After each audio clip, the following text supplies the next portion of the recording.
Olá, você chegou ao Polemicortes, um canal que reúne os cortes mais apimentados da internet. Se você gosta de treta e de conteúdos polêmicos, aqui é seu lugar. Se inscreva no canal e ative o sininho para receber as notificações. Né, ou Lucifer, né, como chamam do satanismo, é dito em Ezequiel 28, é dito o seguinte, que ele era um querubim ungido, então ele era um querubim, patente angelical dele, querubim, então tem demônios, né, com desmembramentos de patentes, e os anjos também, anjo, arcanjo, querubim, serafim, e o Lúcifer era um querubim.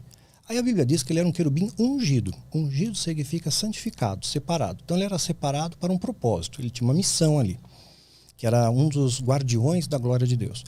E diz que ele era perfeito em formosura, cheio de sabedoria, coloca ele como muito inteligente, bonito. Ele ganhou 9 pedras de Deus. Aí começa, Deus desmembra 9 pedras que ele ganhou. E ele pega esse número 9 para ele. Puxa, eu ganhei 9 pedras de Deus. Então o número 9 para o satanismo é muito importante. Nem tudo que dá 9 também é do demônio, né? Mas o número 9 é importante. Aí, logo depois disso, entra a iniquidade no coração dele, ele quer ser como Deus. Lá em Isaías, ele subirei acima das mais altas nuvens e serei semelhante ao Altíssimo. Então você é semelhante a Deus. Eu quero ser como Deus. Ao querer ser como Deus, Deus o afasta da sua presença. Mas ele é um ser muito inteligente. Ele enganou a terça parte dos anjos. Isso é anjo pra caramba. Que não é pautado na população terrestre. Ele enganou 7 bilhões e meio de pessoas, né? Ou 1/3 dessa população. Estamos falando de uma dimensão espiritual. A Terra é uma poeira cósmica em relação ao universo. Nós somos nada aqui. É um pontinho.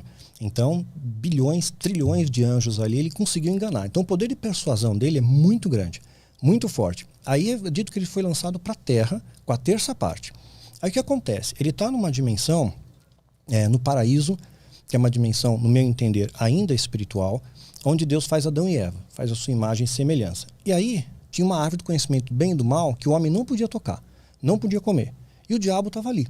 Quer dizer, ele não tinha ainda o poder de zanzar por todo o planeta. O poder dele geográfico se limitava ao perímetro dessa árvore, né? Do conhecimento do bem e do mal. Mas por que ele estava ali? Então, ele foi mandado por Deus ali. Né? E aí, tá. ele estava no paraíso, porque havia uma única regra no paraíso. Não come da árvore do conhecimento. Não tinha 10 mandamentos, né? É um só. Você não come dessa árvore. Um mandamento, não tinha problema nenhum, sabe? O Adão pulava no cipó pelado, caía no rio, tava tudo bem, sem nenhum problema. Não tinha DR, não tinha sogra. Pensa bem na situação de Adão. Começou depois da maçã. Depois de Adão, depois, né? Então, e eles fizeram, sogro de alguém também. Então, quer dizer, não tinha problema, cara. Aí, de repente, Deus colocou, não vai nessa árvore. O demônio estava lá, até mesmo para testar a fidelidade, porque você tem um livre-arbítrio. Mas Deus sabia que ali estava o demônio? Sabia, claro. Deus permitiu que ele ficasse ali. Entendi. É o livre-arbítrio humano, a sua escolha. Deus deu a direção, não mexe. Um mandamento, não eram 10, um. Aí Eva chega perto, né? Eu imagino que essa sedução levou um tempo, não foi assim. E aí Eva, come a maçã. E a maçã é só uma alegoria, né? Na verdade, na Idade Média, as missas eram celebradas em latim, e a palavra malum e malus é muito parecida no latim. Uma quer dizer macieira e outra quer dizer mal. Então a maçã ficou associada a essa simbologia do mal. Então vamos colocar aqui que seja maçã. Ele vai, come a maçã, é bonita, é cheirosa, é legal. E Eva foi resistindo. Você vê que ele tentou Eva, ele não tentou Adão. Ele tentou na mulher. Tem algum significado isso? Eu acho que ele tentou pegar assim o ponto fraco. A mulher é mais semântica. O homem é mais racional, até hoje, né? E a mulher é mais emocional. Então ele talvez tenha tentado pegar a Eva pela emoção dela, né? Pela emoção. E talvez, uma hipótese que ele pode ter usado, ele pegou e falou, olha, come a maçã. Ela não queria. Aí ele falou, vou te contar um segredo. Quando você fala para uma mulher, vou te contar um segredo, o que acontece?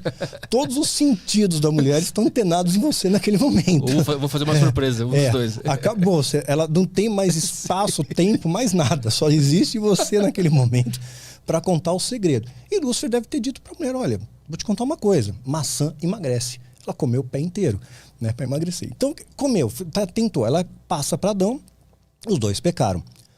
Aí o que acontece? A partir daí, Lúcifer ele entra na nossa dimensão de tempo, digamos assim. E essa dimensão paraíso ainda era uma esfera espiritual.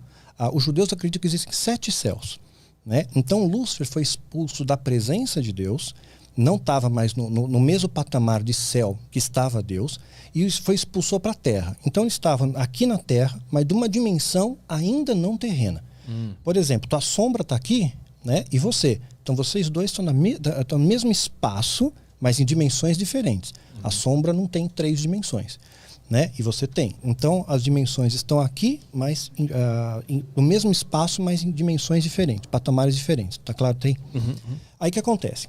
Então eles estão nessa dimensão paraíso, que seria o equivalente ao terceiro céu, que Paulo fala, estive no terceiro céu e estive no paraíso. Nessa mesma dimensão do paraíso, tem a árvore do conhecimento do bem e do mal e tem a árvore da vida. Né? A árvore da vida, Deus proibiu, era o mesmo local. Lá em Apocalipse vai dizer que a árvore da vida está no céu. Faz parte do perímetro geográfico ali do céu, da Jerusalém celestial. Então ele pega essa árvore da vida, Deus coloca querubins para tomar conta do caminho, para ninguém chegar perto nela. Colocou querubim, mesma patente hierárquica que o próprio Satanás. Você pega um outro exemplo bíblico, você vê como é que existe esse respeito hierárquico. Começa a ter uma treta, eles começam a disputar o corpo de Moisés. Porque se Moisés fosse enterrado, os ossos dele seriam venerados. Né? Ele era um profeta muito importante, libertou os caras do Egito e tal, né? Aí o que acontece? Lúcifer, ele vai querer pegar o corpo de Moisés, é descrito na Epístola de Judas. E vem um arcanjo, né? Miguel vai lá e faz uma treta com o diabo. Só que o arcanjo, ele não tem autoridade para repreender um querubim. Então ele fala que o Senhor te repreenda. Quer dizer, Deus vai te repreender, né? Então os dois são irmãos, foram feitos por Deus. Então assim, o pai te repreende, né? Eu não posso, você tem, hierarquicamente ser acima de mim. Então você tem esse respeito hierárquico entre eles. Aí o que acontece? Voltando, então colocou querubim, mesma patente para tomar conta do caminho da árvore da vida. Quando o homem é afastado, imagina que o demônio, a Bíblia diz que ele é como o leão. Não é o leão, mas é como o leão. Ele precisava de uma legalidade do homem para sair daquele perímetro, daquela prisão temporária dele. O perímetro da árvore. O homem podia libertar ele dessa... Libertou, com o pecado. Sim, sim. Né? Aceitou. Então imagina um leão dentro de uma jaula, a tranca está do lado de fora. Só eu posso abrir. O leão não pode abrir por dentro. Ele é muito mais forte do que eu, mas ele não pode abrir. Aí eu abro. Aí o homem abriu pelo pecado, ele entra na nossa dimensão. Entrando na dimensão humana, ele vai corrompendo o homem. Ele vai se apresentando como um Deus para o homem. E pior ainda, esses anjos caídos tiveram relações com as mulheres. Em Gênesis 6, fala que os filhos de Deus, anjos, viram as filhas dos homens, né, humano aqui, que eram formosas e tomaram para si mulheres que tanto escolheram. Tiveram relações com essas mulheres e nasceram varões de grande renome, gigantes.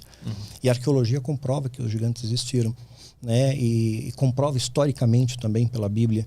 Então eles trouxeram uma série de perversão para o homem, apresentando politeísmo, vários deuses, aquela coisa toda, e sacrifício humano, e foi indo, né, pervertendo a humanidade. E o objetivo dele é qual? Só perverter? Destruir. Tipo assim, ele sabe, né, tipo, que Deus é mais poderoso. É evidente que ele sabe. A criatura nunca vai ser superior ao Criador. Mas ele vai causar o máximo de destruição que ele puder. Tipo, eu vou para prisão, mas eu vou levar todo o máximo de pessoas comigo. Vou causar o máximo de dano possível. Se nessa história a Eva não tivesse comido a maçã, como é que a humanidade estaria agora? Eu acho que estaríamos bem, de boa. Mas ia ser para sempre, não ia existir terra, essa vida que a gente conhece aqui. Acho que a gente teria estaríamos na dimensão espiritual, né? Que eu acredito que nós vamos voltar para essa dimensão espiritual, que é a nossa natureza, né? E não estaríamos sofrendo toda essa retaliação, né? Toda essa consequência que teve desdobramento do pecado original. Então, nós somos filhos do demônio? Nós somos filhos de um pecado, né? De um pecado, de uma falha humana, de pecado. Esse pecado deu a legalidade para o demônio para entrar na nossa vida, na nossa esfera, na nossa dimensão e causar destruição em nosso meio. Mas assim, tu, como indivíduos, a gente existiria da mesma forma nesse outro lugar? Eu creio que sim. Só que não teríamos a mazela do pecado, não teríamos a dor, o sofrimento, né? Tudo que ser humano consiste. Agora, uma coisa que eu pondero, quando perguntam para mim, tem vida em outro planeta? Eu acho evidente que tem, né? Porque o universo é gigante, né? Tudo que a gente enxerga é 4% só. A gente só enxerga 4%. O universo visível para nós é 4%. Esses 4% a gente não entende nada. Ninguém sabe o que é matéria escura ainda direito. Não tem uma explicação para tudo isso.